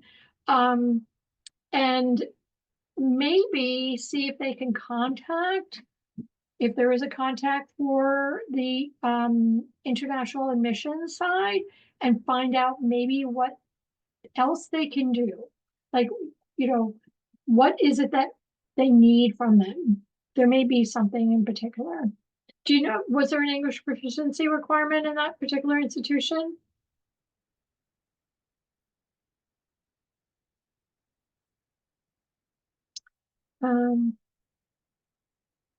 Okay, well, so yeah, I would find out what the English proficiency might have been a requirement. Depending if the student is attending a US high school and they've been in that US high school under 4 years, like they started in 10th grade, they may require the English proficiency if English is not their first language. So that's something to look into. And then I don't know. I mean, in terms of rolling admissions, it really depends on what kind of environment the student's looking for. I would start, if it's definitely visual art and design, I would look at the independent colleges art and design. NASAD has a great website for that. National Portfolio Day is another website you can look at to see their members, to find schools. Many of them have rolling admissions. So, and they may very, very much love to have the student on their campus. So, Great. Thank you, Carol. yeah. Well, we appreciate you for joining SACAC today and presenting on your area of expertise. We will go ahead and wrap up with our second session and take a quick break for just a moment. We will have representation from various colleges here in the state of Alabama: Troy, Tuskegee, Alabama, UAB, UAH, Montevallo, and South Alabama are all joining us in just a few minutes. So we'll take a quick break again. While we are on this break, if you have any questions that you want to go ahead and submit via the chat, we'll be sure to get to them when we officially start the session. But thank you again, Carol, for joining us today. And we'll see everyone in just a few minutes. Bye-bye.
All right, welcome back. We'll go ahead and get started with the admissions updates portion of our workshop. So college representatives, if you all wouldn't mind turning your cameras on and getting ready to answer some burning questions from our guests. We appreciate it.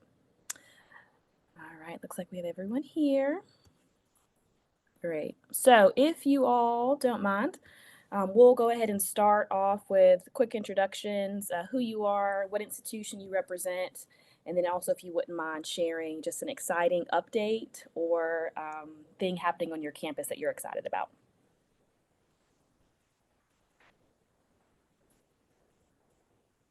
Whoever wants to start. Close out, jump right in. Good morning, everyone. My name is Roger Gray the fourth admissions counselor and recruiter for Tuskegee University, number 3 HBCU in the nation, number 1 here in the state of Alabama. That in mind, we are very excited to announce that our aviation sciences major is officially up and off the ground and ready for enrollment going into the fall of 2025.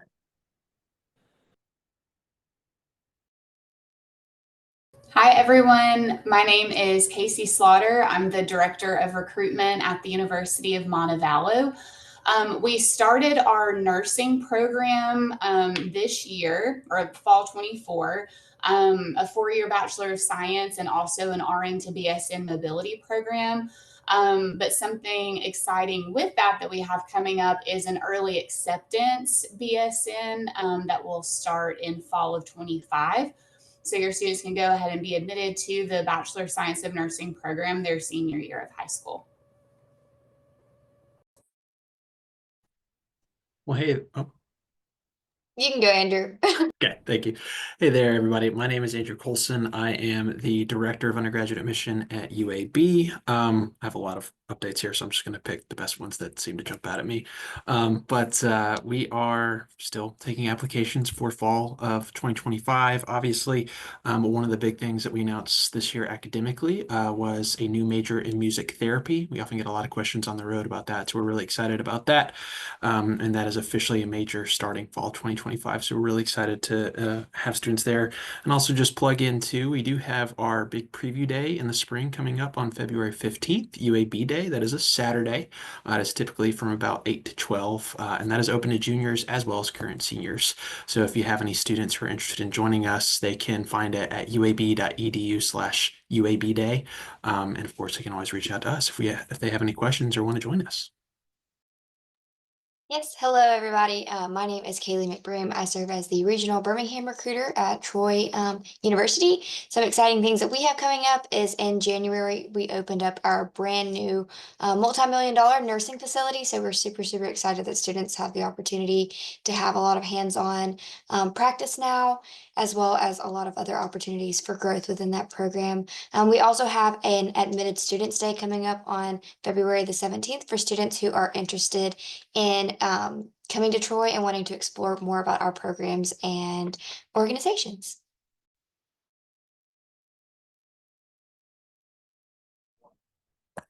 Hey everyone. I do apologize. My camera is not working and we don't know why.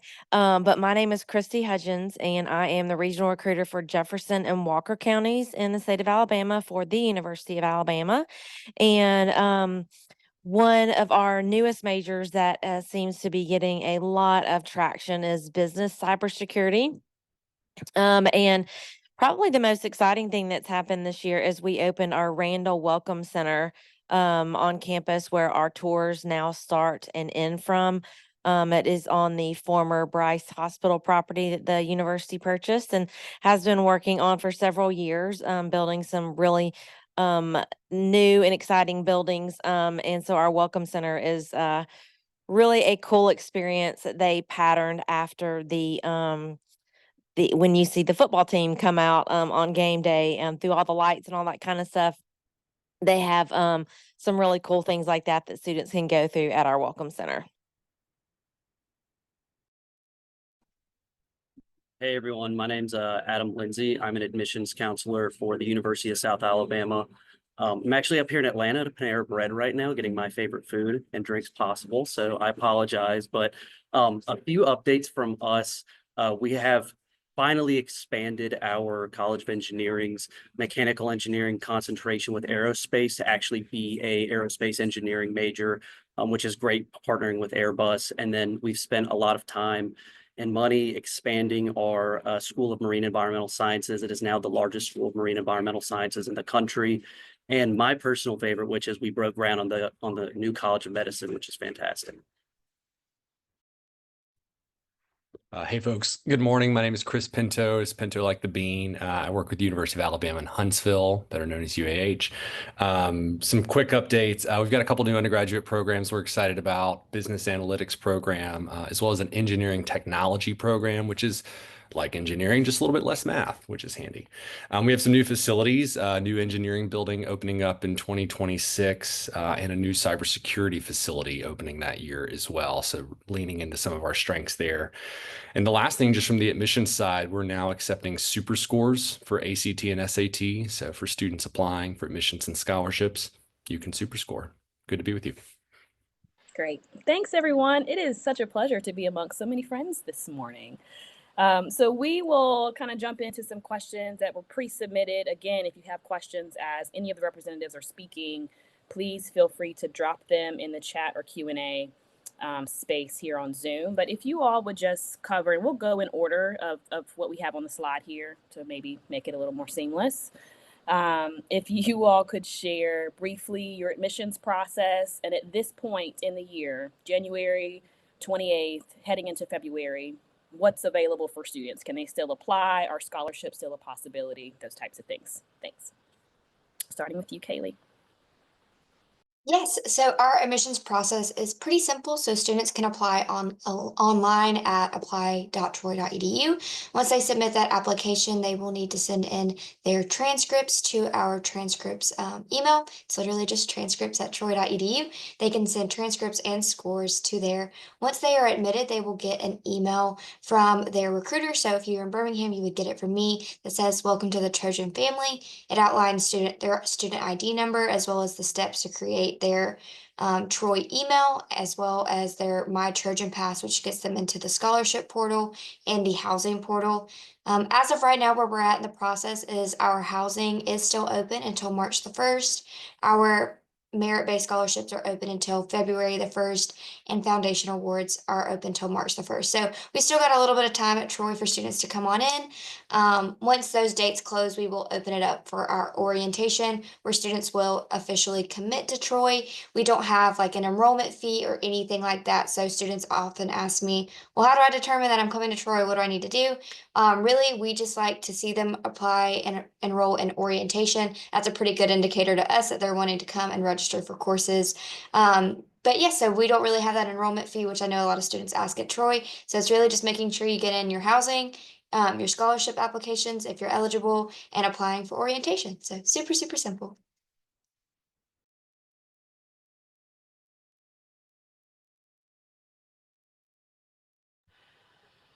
Up next, we'll have Tuskegee share. Marvelous. Do I have the authority to share my screen? Well, I don't know. Let's try. Send the request. Let's see. Emily, did you get it? Okay. I gave you the allow. I wonder if do you think I need to stop sharing? Perhaps. Let's try it. Tuskegee, you're being a little extra this morning. No. No surprises there. All right, you want to give it a go? Try this one more time, shall we?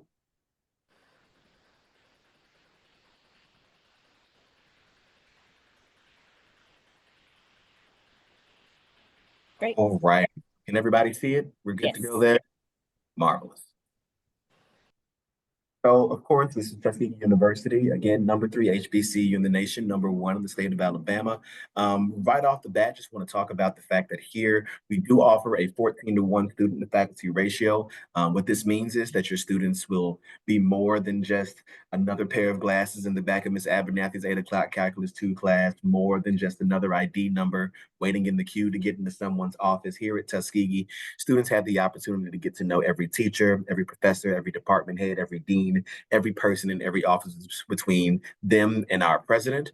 We do offer a grand total of 39 bachelor's programs, 16 master's programs, and 5 doctoral programs.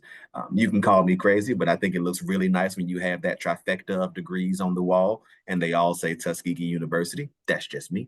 Also, we do have a freshman retention rate of 81%.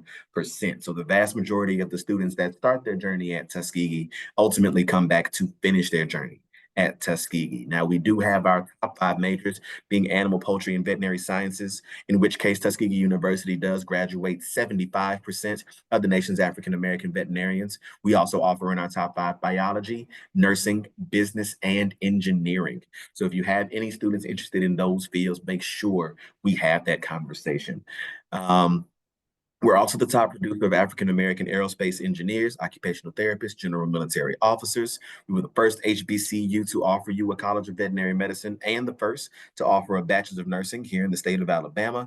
Now, these are curriculum that have been taught here at Tuskegee for right around 133 years. So I would like to think if you could do anything that long, you've got to be pretty good at it. We're also the only college campus recognized by Congress as a National Historic Site and the home to many notable alumni, such as Lionel Richie, Marilyn Mosby, Ralph Ellison, Tom Joyner, and myself. So get excited. Now, when it comes down to admissions, our preferred student comes to Tuskegee University with 3.0 GPA, unweighted, a 21 on the ACT, or a 1080 on the SAT.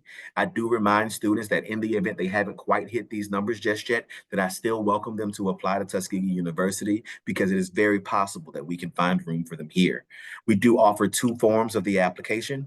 Standard requires your official high school transcript and your official ACT or SAT test scores. Now, alternatively, a test optional application no longer requires your ACT or SAT test scores, but it does require your official high school transcript with a minimum GPA of an unweighted 3.0, a letter of recommendation from a teacher or a counselor, along with a 500-word essay. Please remind your students that may be considering applying test optional to remember the following regarding their essay. 1, very important that you remember that you've only got 500 words to play with. So be very clear, be very concise when expressing yourself. 2, the minimum requirement of an essay is 3 paragraphs. That's an introduction, body, conclusion. Last but certainly not least, please remind those students to stay on subject. Now, before I move on, just remember that we are available on the Common App as well as the university website. I normally encourage students to apply through the university's website as it makes it much easier for the people in my office to access the files and documents submitted by the students in your classrooms. Now, comes down to money. What we're looking at is something in the neighborhood of about $36,534 for the year.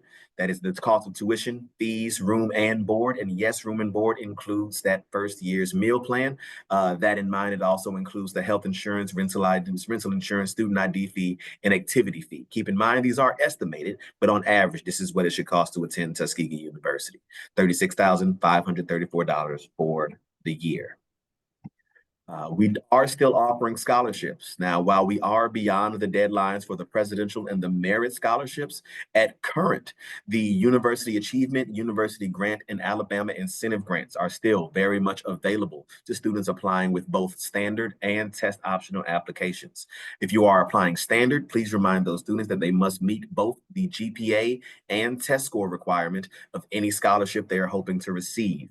Outside of that, students applying test optional can qualify up to the cap of the university's Achievement Scholarship, which will ultimately offer them $10,000 a year towards tuition, ultimately $5,000 per semester.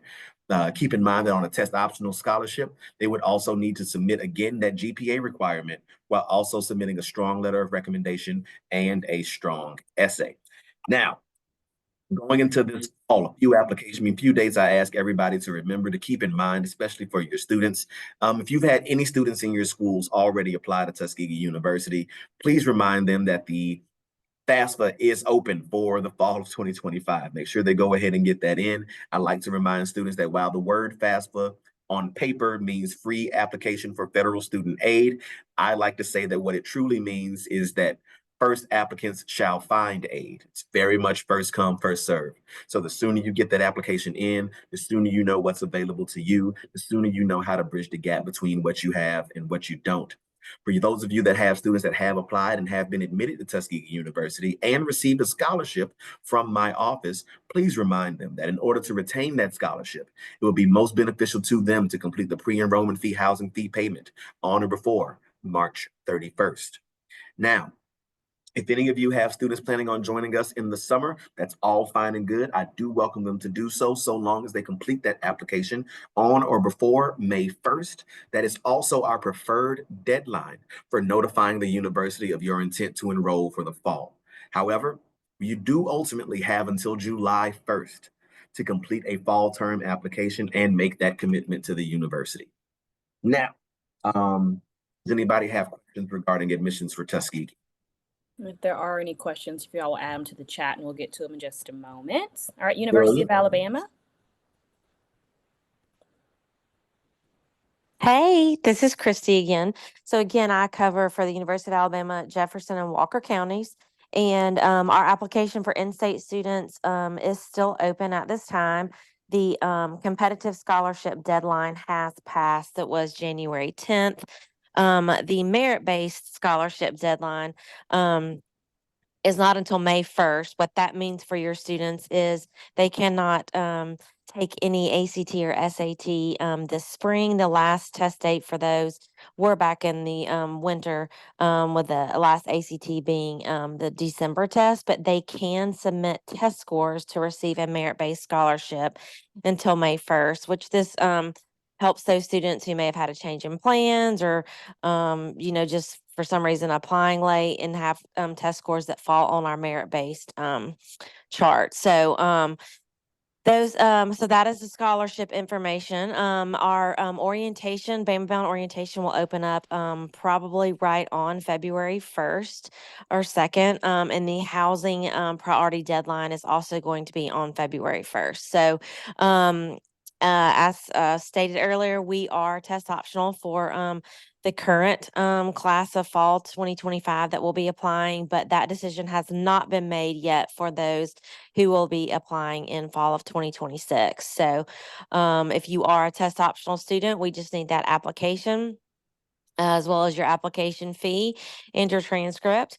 And we do accept the NACAC fee waivers for those students who are on free or reduced lunch, which will waive your application fee, your $200 freshman enrollment deposit, as well as all but $35 of your $175 deposit for housing. And you can send all of those documents, transcripts, as well as the fee waiver to your regional recruiter or to our high school transcript email address as well.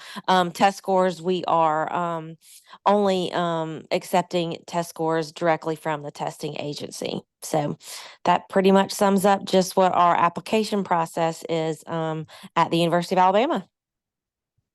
Thanks, Christy. Up next, UAB. I always like going after Alabama because it's a very similar process here at UAB as well too. So as far as our application goes, for in-state students, we did have a posted scholarship deadline of January 15th. That said, we have extended that to February 1st. So if a student is looking to apply to UAB, they want to be automatically considered for merit-based scholarships, whether it be as a test optional or a test inclusive student, they can still do so until February 1st. We just need an application on file. Doesn't necessarily need to be completed at that point. They just need to submit an application by that deadline. Can't guarantee we would extend it beyond February 1st, but for right now, that is an option for any of your in-state students in Alabama if they are considering UAB. As far as merit awarding goes for anyone outside of the state of Alabama, we do have a deadline of May 1st for those students. So that does mean they still have plenty of time to apply and be considered for merit-based scholarships at the university. Keep in mind too, we do also have a separate scholarship application for any of our departmental scholarships, incidental scholarships, anything like that. About 300 plus different opportunities at UAB available via our B-Smart system. The application deadline for that is actually going to be March 1st for all student types. So if a student is interested in UAB, they want to try to apply for as much scholarship money as they can, I do recommend that they apply for admission and get admitted prior to that March 1st deadline, because they do have to have a UAB Blazer ID in order to actually access that system. I've talked a lot about scholarships here just because I didn't want to forget it, and somehow that is something I always miss in these overviews, but just general admissions information. We have our application online at uab.edu/apply for any student type.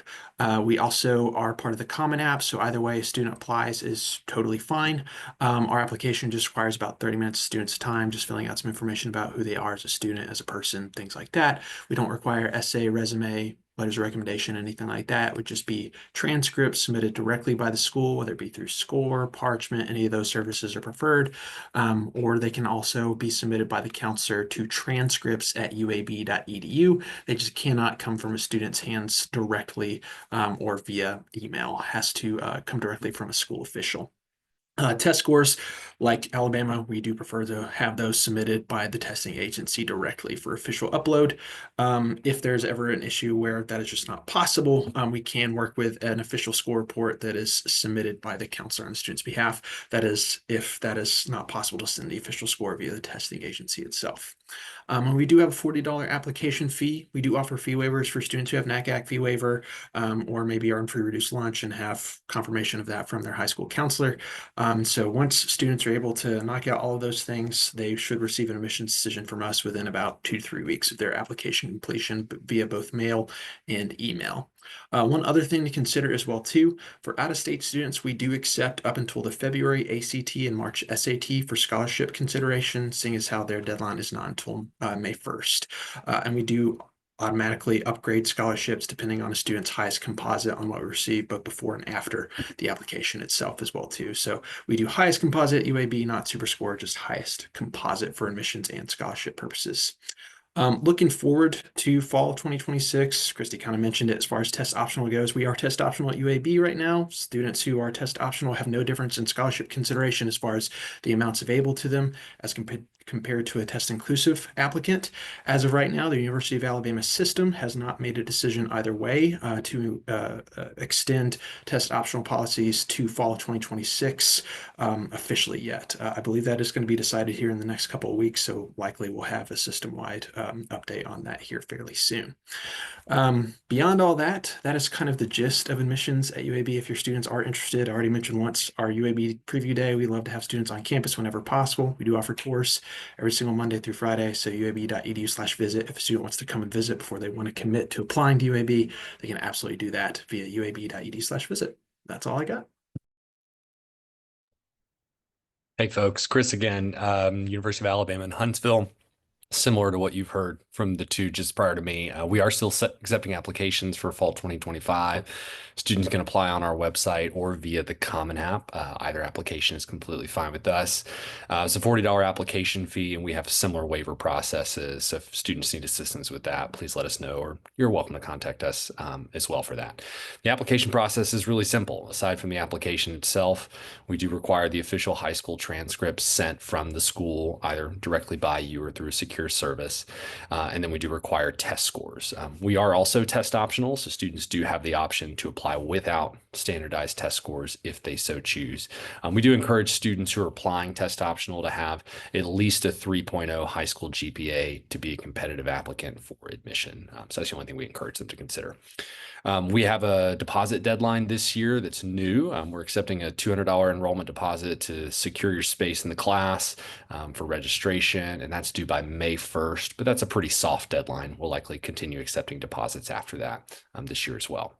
And we are still awarding our academic scholarships for fall 2025. So scholarships are publicly available on our website. Students are more than welcome to apply right now, and they would still be eligible for any scholarship based on their GPA and test test score if they are applying with a test score. We'd love to have students come visit campus. We've got several events coming up. I'm not going to list them all off right now, but please check our website or encourage your students to contact us. We'd love to host them and show them our wonderful campus. And just like Alabama and UAB, we are waiting on the future of test optional, but optimistic for fall 26. Hopefully we'll have more on that soon. Hi again, my name is Casey Slaughter with the University of Montevallo. We too have a fairly simple application process. It's just montevallo.edu/apply. We do have a $30 application fee, but I'm happy to give you all the waiver code. It is U as in university, M as in Montevallo, F as in fee, W as in waiver. It's very complex. And so if you have a student and that's an obstacle for them, whether they're on free and reduced lunch or not, please feel free to pass that along to whoever you feel needs it. And we are actually indefinitely test optional. So at least through fall of 2026. And we're test optional for the application and also for our merit scholarship. So as long as a student has over a 3.0 GPA, they're automatically admitted to Montevallo and getting a merit scholarship of at least $2,500. The higher their GPA, the more money that they'll receive automatically. When it comes to the GPA, we will take weighted or unweighted, whichever one is higher. And if they do want to submit their test scores, if that bumps them up a level in the scholarship, then we will take a super score or their highest composite. Again, whatever gets them the most money. We are still accepting applications and still awarding merit scholarships. And normally we'll go through about June 1st with those. So they still have plenty of time to apply and get scholarships for fall 25 if they're interested. And then we also do have additional scholarships that students can apply for through the Award Spring Scholarship application, which can also be found on our website. The deadline for those scholarships is March 1st. So definitely make sure if you have admitted students that they fill that out as soon as possible. That scholarship application does require resume, essay, things like that. Our housing application is open. In the past, our residence halls normally fill up by around May 1st. So definitely try to get those in as soon as possible. We do also have a $100 enrollment deposit, but that $100 is applied to their tuition cost. So it's not really an additional fee. And I believe that's all. For students that have been admitted, orientation dates should be posted in the next couple of weeks, and that will be their next step. Hey, everybody, Adam with South Alabama. We are not only encouraging applications, but we are accepting applications directly through the website and also through Common App. We will continue to accept those applications and award merit scholarships for both traditional students with their test scores and also for test optional students. Everything is forward facing for us on the website. So all admissions requirements for both test optional and test score students are on the website, as well as the chart for students applying with their test scores. We will take weighted or unweighted GPA, whichever is higher, ACT super score, as well as SAT. We will also continue until about May or so to accept additional increased test scores and GPAs if it bumps you up into renewable merit scholarship money. Test optional is a holistic review for the scholarship. Students can earn anywhere from $2,000 to $9,000 a year through test optional. Any out-of-state student who applies and earns either of those scholarships of any value will first automatically earn the in-state tuition rate with us. And then they will also have any four-year renewable merit scholarship plus any additional merit scholarship on top of their in-state tuition rate. Housing for us, again, still open. We will encourage students who are admitted and thinking about South to apply for that.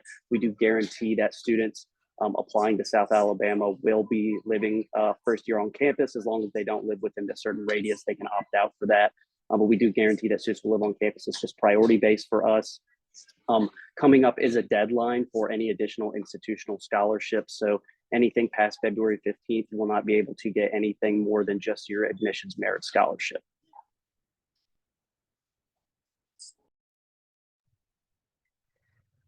All right, so we have one more question, probably on everybody's least favorite subject, which is financial aid. I think probably by this time, the majority, hopefully, of seniors who are intending to attend one of your universities has completed their FAFSA. I know as an admissions counselor that I'm getting bombarded constantly from parents and students wanting to know why the FAFSA that they completed in December, why they haven't received any word from their colleges. So if you guys could just, again, starting with Troy, just a very quick, when are those updates going to be sent out? Where does it go? What do students need to do to accept those? Yeah, of course. I like to say that we are starting to get them back. We're a little bit slower. I would say around March 1st, making sure that students are reaching out to our financial aid department, which I can always give you guys that number or give students that number. But that would be my direct advice is to go straight to that financial aid department. We do have financial aid advisors that students can be assigned to and communicate with about their financial aid. And a good rule of thumb is a lot of times when if they're getting back their offers or financial aid offers from FAFSA from other schools, it's typically about the same at Troy. So my advice is always just to reach out to your financial aid advisor, set up a meeting with your parents and the student, and go ahead and have those conversations early in the year before we get to orientation time, and that way they're prepared and not blindsided by how much they're getting back.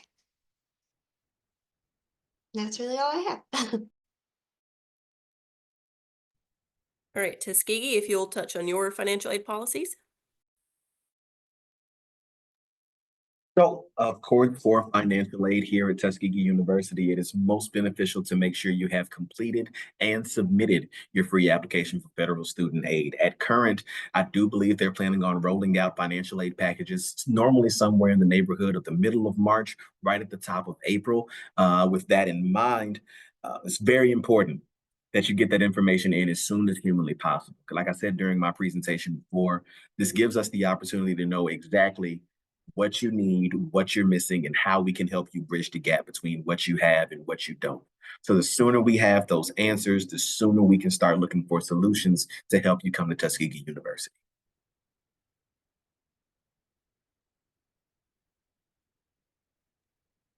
All right, Christy.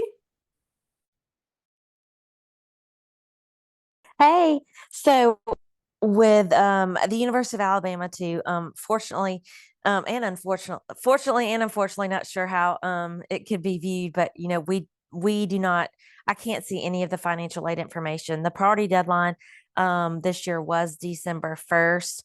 But that obviously does not mean that students will not be awarded any financial aid packages if they did not meet that deadline. As you all know, it's just done on a first come, first served basis as far as funds that are available. Those packages have not been released to my knowledge to students yet who will be coming in the fall. Those packages can be viewed through their My Bama account when they are available. But again, any questions, with all the rules with FERPA and all that good stuff, since you all as counselors and myself as a recruiter can't call about their packages, for students to contact the financial aid office directly for any of that information. But again, it is not a requirement on our campus to submit the FAFSA as far as receiving any scholarship funds from the University of Alabama. But obviously it is encouraged. I know it is a state of Alabama graduation requirement now as well. Thank you. Okay, Andrew. Yeah, so at UAB, we are actually trying to get financial aid packages out for any FAFSA submitters this week, actually.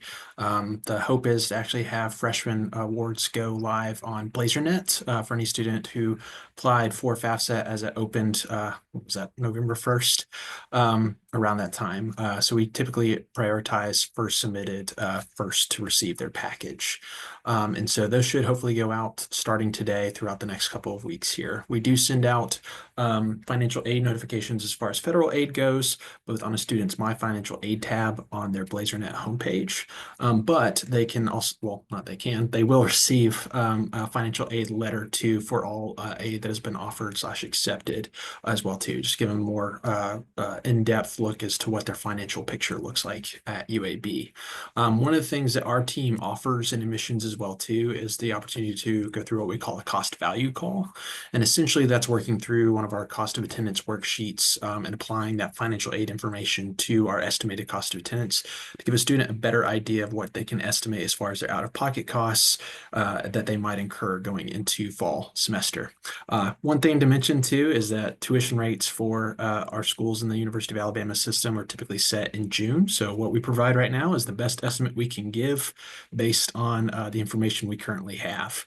But all that to say, we try to be as in-depth as possible to make sure students can find that financial fit. As far as FAFSA goes at UAB2, we do have a 200, something I didn't mention before, but as far as registering for orientation for freshmen, we do have a $200 enrollment deposit, which pays for orientation at UAB. That can be waived, or rather deferred, I should say, not waived, but deferred to fall charges if a student has an SAI, formerly known as the EFC, of 500 or below on their FAFSA. And so if a student does want to try to receive that deferment, they do need to have a FAFSA on file. We don't require it for any aid at UAB as far as merit aid goes, but we do have some need-based aid that students can qualify for based on FAFSA, and it's not too late to submit it now. Like I said, we try to get those awards out roughly about 2 to 3 weeks after students submitted a FAFSA if they are admitted. Perfect. Thank you. And Chris, you can go ahead. Awesome. Thanks. We're actually fortunate. We sent out our first round of financial aid award letters about 2 weeks ago to, I think it was a batch of maybe 2,000 accepted students. And we're continuing to send out updates and new award letters as we are processing FAFSA information. Those initial letters come both in a physical letter sent to the family and then emails as well. Any updates, though, are just sent via email. Similar to what Andrew shared with UAB, we at Admissions love to have conversations with families about their financial aid award letter. So we're always happy, and we'll actually be reaching out to accepted students to schedule conversations to talk through cost of attendance, institutional aid, federal aid, and what options are available for a family to be able to finance a student's application. And we'll be starting those conversations here in the next few weeks. So look forward to talking to you more about that soon. Thank you. All right, Casey. So it's pretty similar at Montevallo. We're getting them out as fast as we can. Hopefully in the next couple of weeks, we'll go ahead and have them sent out, and ours too are sent via mail and then also via email, but they are sent to the Montevallo email address that the student sets up. So students will say all the time, I haven't gotten anything. Yes, you have. Sweet Angel Babe, check your Montevallo email. And I feel like that's probably for most people here. And so we'll send that out 2 separate ways. We also are offering a few events that are coming up this month, a week from yesterday, actually, this upcoming Monday. We have a virtual event with our financial aid office. Where they're going to be doing a brief overview of financial aid and answering questions that families have. And then we also have 3 Future Falcon Day events coming up in February, where we'll sit down with students and do a cost breakdown with them and then help them with any of their other next steps as well. But we're also happy to meet individually with our students and do a cost breakdown with financial aid, merit scholarships, and anything else that they receive as well. All right, perfect. And back, Adam. Hey, so pretty similar with us, looking at early March for those letters to get back. Everything will be delivered through JAG Mail, the students' student email account that they created. One of the things that we've been doing is when they get awarded a scholarship or financial aid, it's automatically going to be reflected in their pause account, which is for the students. They log in, they can see it'll be deducted. So it's, kind of an easy visual for them to see, just like basic format of it. And then hopefully in mid-March, we'll be awarding our need-based scholarships. from FAFSA. But if anybody has questions, we instruct them to go through our financial aid office, and then we can also help as well. But I'm not FAFSA trained, so we always try and make sure that they go through FAFSA for financial aid. Great. Thank you to all of our college representatives today for sharing updates about your respectful institutions. So what we're going to do now is just end with a brief closing. I'm going to pass it off to Darren Morgan, one of our co-chairs for our state and area initiatives. Hey, everybody. So one, thank you all for having me. My name is Darren Morgan. I'm part of the SAI trio for SACAC. One, this was a great event, super informative. I want to really thank everyone for hopping on. I believe this might have been the first one where I've actually been in and seen like so many college reps come on and talk about their institutions. And for an out-of-state guy living in Arkansas, this was a great treat for me this morning. Took tons of notes on that. So thank you all. Thank you to Emily and Aisha for putting this together, and to all the representatives that hopped on and all of the other speakers that we had. Before I let you all go, I have to give a few shameless plugs on behalf of SACAC, so I apologize in advance for that, but we got a couple of great things coming up that I want to make sure everyone can participate in. So one will be our annual conference coming up March 30th to 31st, and that's going to be in beautiful Atlanta, Georgia.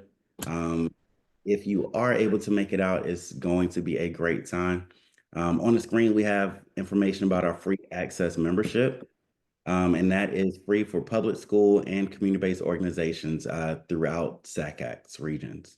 So if you live anywhere in the 10 states in the South and the Caribbeans, please take advantage of that opportunity if you work for a CBO or a public school. I'm sorry, I put the link in the chat, but I sent it straight to Courtney Griffin, so my bad. I will send it to everybody in 1 second.